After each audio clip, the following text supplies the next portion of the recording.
Quand le soleil donne, eh bien, on installe des panneaux solaires. À Aubais dans le Gard, les habitants ne voulaient plus d'une électricité sale.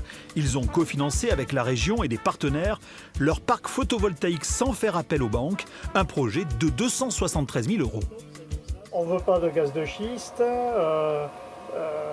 on veut pas, il y a tout un tas de choses, on ne veut pas de pesticides, on ne veut pas de ceci, de cela.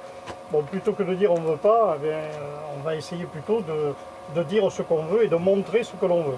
1500 mètres carrés de panneaux fournit depuis un an de l'électricité pour 300 personnes. Le collectif des survoltés a choisi d'installer le parc sur une ancienne décharge que la mairie leur a mis à disposition.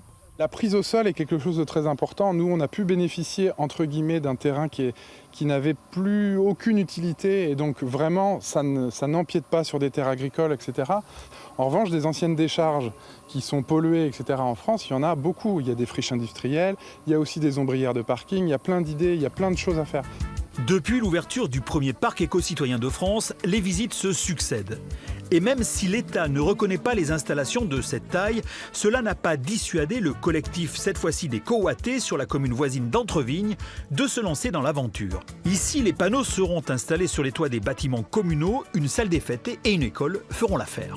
5, 4, 3, 2, 1, go! Voilà.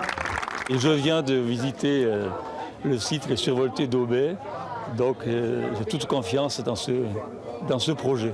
La coopérative ne cherche pas à gagner de l'argent pour elle, elle cherche à s'autofinancer, à financer son équipement, à financer éventuellement du développement derrière et à rémunérer correctement les gens qui nous ont aidés. Voilà. Une rémunération à 3%, mieux qu'un livret A, quand on vous dit que le soleil donne.